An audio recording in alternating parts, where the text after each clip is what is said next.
Almost everyone I know in the U.S. has had the election in their minds, which has definitely changed the taste of their coffee.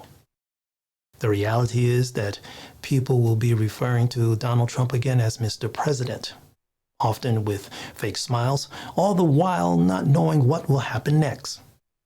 Regardless of the road ahead, those who helped Trump climb his presidential mountain will benefit the most, especially Elon Musk. Now, I'll get back to Musk in just a bit concerning Taiwan and Trump relations.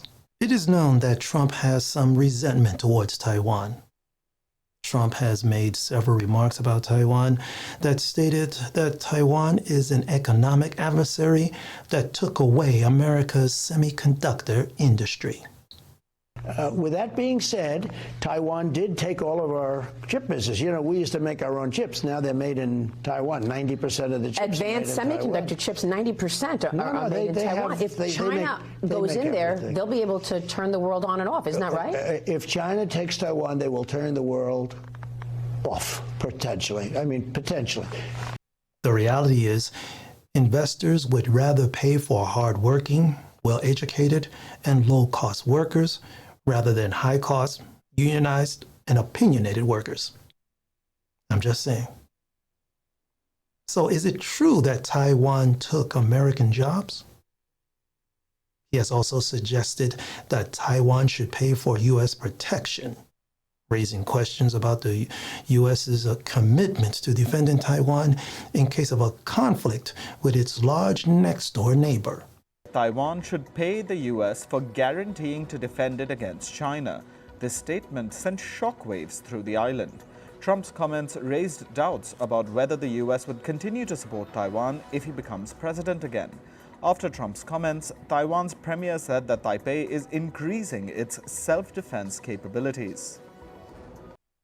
Now, I'm sure Trump can remember that after winning his first presidency, then Taiwan President Tsai Ing-wen called him to congratulate him.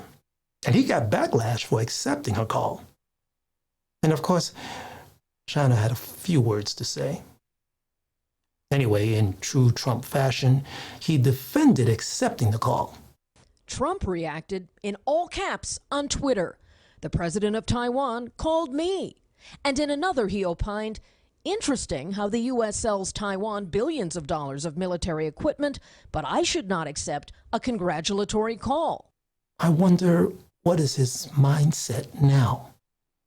Now let's get back to Elon Musk. Who will benefit the most? Elon Musk may be a little eccentric and live a lifestyle most of us can only dream about living. Musk has created and participated in many successful financial and scientific endeavors that proved his intelligence. He is also known to not give a flower about what people think of him. If somebody's going to try to blackmail me with advertising, blackmail me with money, go f*** yourself. But go f*** yourself. Is that clear? I hope it is. Musk most likely knew that as a Trump surrogate, he had much to gain. His lucrative military contracts and wealth will increase, and it appears that he's almost guaranteed to be placed in a leading government position. He may be able to do wonderful things for the U.S., and I'm sure many people will get more than just their feelings hurt. Elon Musk's accomplishments, financial resources, and technical expertise have allowed him to develop unlimited contacts with powerful, wealthy, and influential individuals, such as newly elected President Trump, but also the President of Russia, Vladimir Putin. Also, it has been reported that during Trump's second presidential run, both Trump and Musk had phone conversations with Putin. Now, it's hard not to wonder if their conversations were related to Trump becoming U.S. president again, or how the three of them could benefit from the situation. Anyway, as of this recording, what Trump and Musk discussed with Putin remains unknown. And as a consequence, Musk and Putin's relationship may have put Taiwan's existence under further pressure. It is known that in one of Musk and Putin's non-disclosed conversations, Putin requested not to allow Starlink to function over Taiwan as a favor to his friend Xi Jinping. Now, Starlink has been switched on over Ukraine and is being used by its military to better their chances of survival.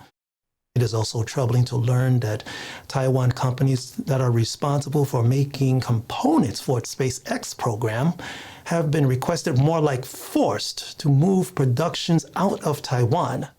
Could Trump and Musk's interactions with Putin harm both America and Taiwan?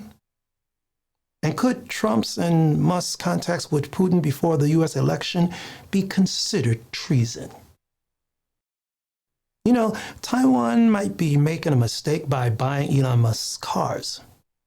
It's like trying to solve a problem by making it worse or simply shooting yourself in the foot. I want to reach out to those who have connections here in Taiwan, especially those who aren't citizens of Taiwan, but have made Taiwan their home. The U.S. presidential election may put extra strain on this progressive, fast-moving nation of people who only want to keep moving forward while remaining the rights and freedoms they have worked so hard to achieve. I hope this message supplies some thoughts for future conversations you have with friends and family. I really hope Trump and Musk do great things for America. And above all, I also hope that they don't turn their backs on Taiwan. This is something to think about. Taiwan, 加油. Taiwan, 保佑.